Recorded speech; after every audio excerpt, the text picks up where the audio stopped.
I am Von Wigan and I will be investigating the cause and effects of the 2011 riots. I want to find out why it all happened and if the government could have done anything different to change it. I'm going to get a variety of different opinions from college students about what they think started the 2011 riots. I'm also going to get people's thoughts on what they think the government can do to prevent this from happening again. Between the 6th and the 10th of August 2011, several London boroughs and districts of cities and towns across England suffered widespread looting, rioting and arson. The first night of rioting took place on the 7th of August 2011 after a peaceful protest in Tottenham followed the death of Mark Duggan, who was shot by police on the 4th of August 2011. Police failed to notify Duggan's family of his death and no senior police officer was available to meet the protest, creating anger at perceived disrespect. The immediate spark for violence was when large numbers of police arrived to disperse the demonstration, gaining attention from the media. The following days saw similar scenes in other parts of London, with the worst violence taking place in Hackney, Brixton, Chingford, Peckham, Enfield, Croydon, Ealing and East Ham. The city centre in Oxford Circus was also attacked. From the 8th until the 10th of August, other cities in England, including Birmingham, Bristol, Liverpool and Manchester, along with several towns, saw what was described by the media as copycat violence. All police leave was cancelled and Parliament was recalled on the 11th of August to debate the situation.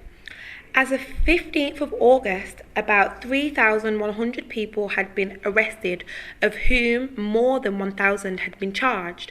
Arrests, charges and court proceedings continue. Initially, court sat for extended hours. There were a total 3,443 crimes across London linked to the disorder. So now I'm going to get some views of college students, so here we go. Okay, so hi, I'm here with Shyster. Okay, Shyster. I'm going to ask you a question about the riots. Okay, so why do you believe young people jumped at the chance to loot? Well, if you look at the documentaries about it, they say it's because they wanted to stick together.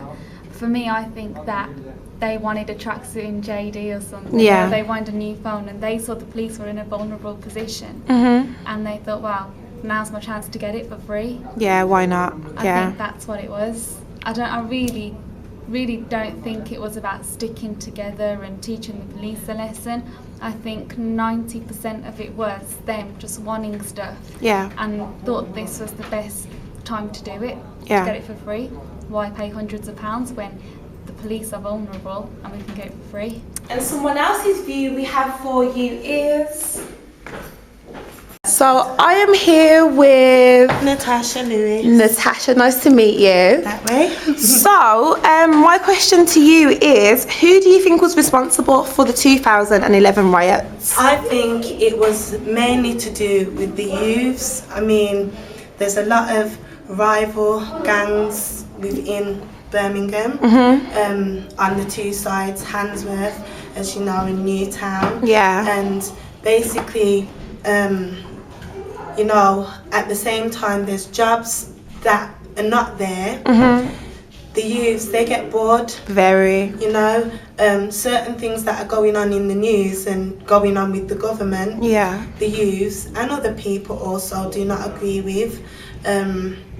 Again, coming back to the rival gangs, there's rival gangs.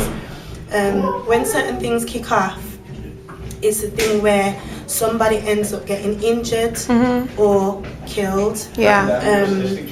And I mean, the person who will get injured or killed usually stems from a rival gang or stems from outer the surrounding areas. Yeah. And then when that happens, this causes my opinion is that it causes the rival gangs on either side or the person's friends to get angry, and then that just starts a flare up of a fight, and then this fight goes from bad to worse, and then it starts to include and involve other things, and then it just builds up into a big rigmarole, you know. Okay, well, thank you.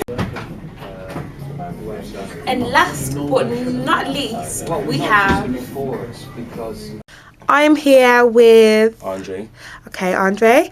What do you think the government can do to prevent the 2011 riots from happening again? I believe the government could, should resort to violence. Violence as the last plan of action for when things doesn't turn out the way they would like it to. Yeah. Second of all, youth clubs. I think they should have more involvement within youths, because they spend so much money on things that we don't really need on a day-to-day basis, but they can't invest in areas that are not that are not like quite deprived. Yeah, Yeah. I definitely agree with that. I think that could easily prevent a situation like this from happening, and it will get youths doing a lot more positive things. So on their CV, when they're going to apply for jobs, it has they've got experience in the areas where, you know, it could help, like say in retail or stuff or something like that. Yeah. But most of the time, jobs ain't giving us opportunities to even prove ourselves. So where could we turn to really after that? Okay, Andre, thank you very much. Thank you. I have come to the conclusion that the 2011 riots were caused by the fatal shooting of Mark Duggan, and the effects that happened after were heightened by social exclusion, no jobs, which equals no ambition, a disrespect for the police force, and the fact that there are hardly any youth activities for young people about. How can the government prevent this from happening? Open more youth clubs in deprived areas, access to more jobs and more equal opportunities. That's it.